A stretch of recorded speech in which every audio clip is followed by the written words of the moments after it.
Garden అంతా ఇలా తయారయ్యింది? ఏయ్ పనోడా, అమ్మా ఇట్రా.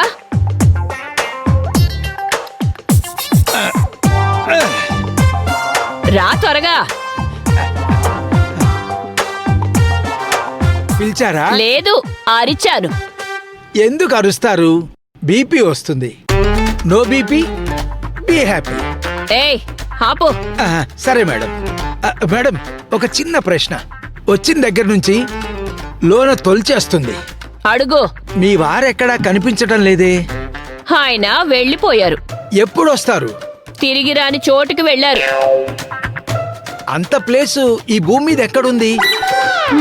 భూమి మీద లేదు, పైన ఉంది. ఓ, పైకి పోయారా? అయితే పిలవకండి, పిలిచిన రారు. మరి ఆయన పోయినా కూడా నిండు ముత్తైదువులా ఉన్నారు. అది ఆయన ఆఖరి కోరిక.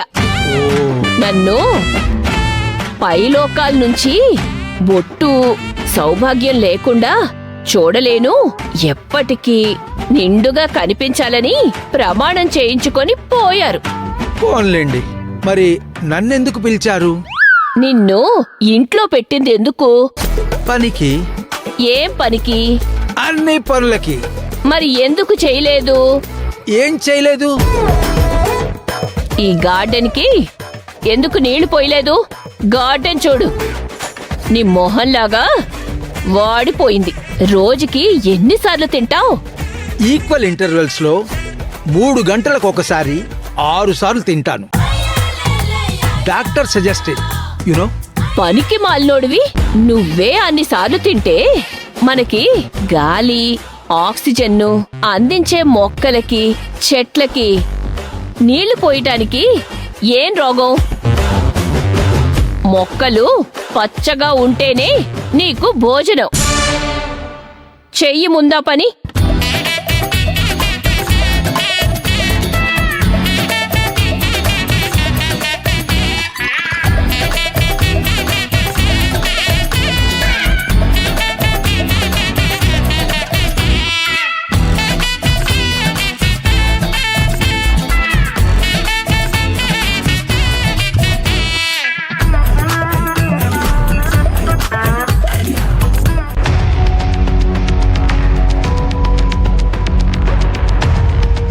అర్జున్, ఈరోజు మధ్యాహ్నం సైట్ ఇంజనీర్తో మాట్లాడాలి అనుకున్నాం. మధ్యాహ్నం 3 గంటలకి మీటింగ్కి రమ్మని అతనికి చెప్పండి. అది నాకెందుకు చెప్తున్నావు? ఆ ఇన్ఫర్మేషన్ నువ్వే ఇవ్వచ్చు కదా. అంటే ఏంటి దాని అర్థం? తెలుగులోనే కదా చెప్పాను, చైనీస్లోనో కొరియన్లోనో మాట్లాడలేదు కదా. ఏం చెప్పాలనుకుంటున్నావు అర్జున్? నేను కూడా ఈ కంపెనీలో బాస్ని. నాకు ఈ పనులన్నీ నువ్వు చెప్పకూడదు.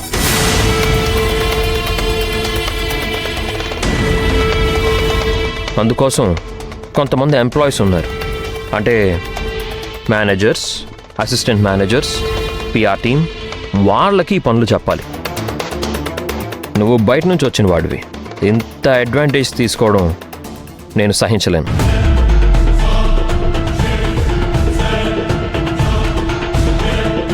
ఏమైంది? మధ్యాహ్నం ఇంజనీర్స్తో మీటింగ్ ఉంది కదా, ఇంజనీర్స్కి కాల్ చేసి ఇన్ఫార్మ్ చేయమని చెప్పాను. అర్జున్, నువ్వెవరు నాకు పని చెప్పడానికి అని అన్నాడు. ఎందుకు చెప్పకూడదు?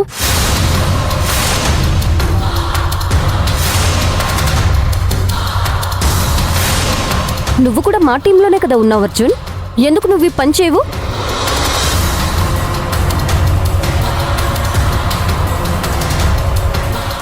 నాకు చెప్పే బదులు ఆ పని అతనే చేసుకోవచ్చు కదా. అర్జున్, ఇప్పుడు నీ సమస్య ఏంటి? పని చేయడమా లేక అతను నీకు పని చెప్పడమా? పని చెప్పడం గురించి నాకు ఎలాంటి సమస్య లేదు, కానీ ఇతను నాకు పని చెప్పడం చాలా ఇరిటేటింగ్గా ఉంటుంది.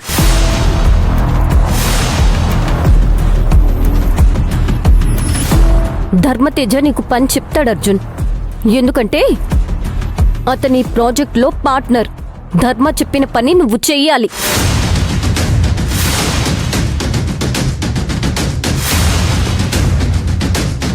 ఇంకో విషయం అందరూ వినండి, ఈ ఆఫీస్లో నాకు ఎంత విలువ గౌరవం ఉందో ధర్మకు కూడా అంతే విలువ గౌరవం ఇవ్వాలి. నా మాట విన్నట్టే మీరు ధర్మ మాట కూడా వినాలి.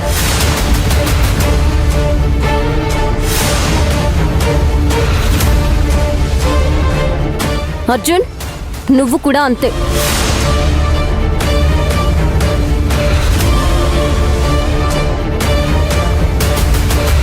ధర్మ చెప్పిన పని చెయ్యాలి. ఎందుకంటే నువ్వు కూడా ఎంప్లాయీవే, నెల నెల శాలరీ తీసుకుంటున్నావు కదా.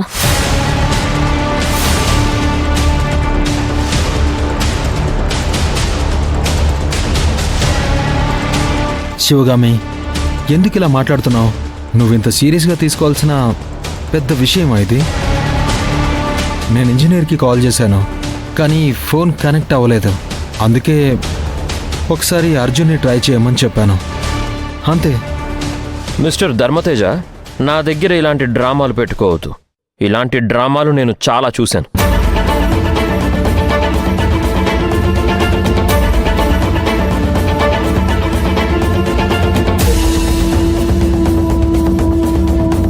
శివగామి, సారీ, నా వల్ల మీ ఇద్దరి మధ్య మిస్అండర్స్టాండింగ్ అయింది.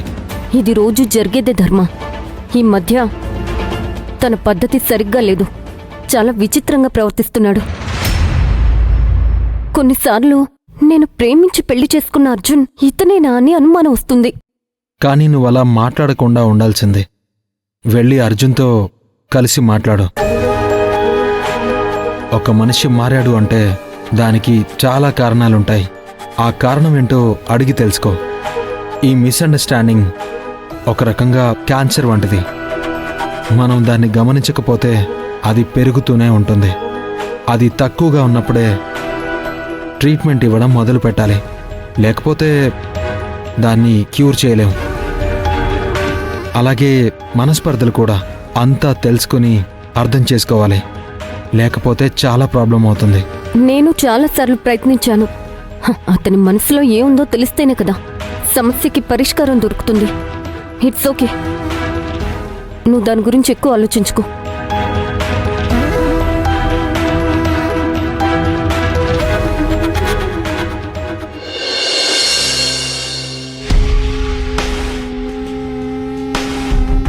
ధర్మ చెప్పిన పని నువ్వు చెయ్యాలి.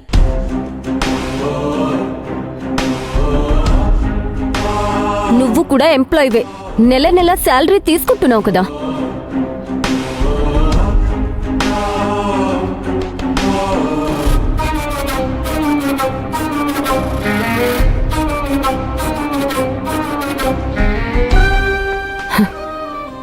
అర్జున్,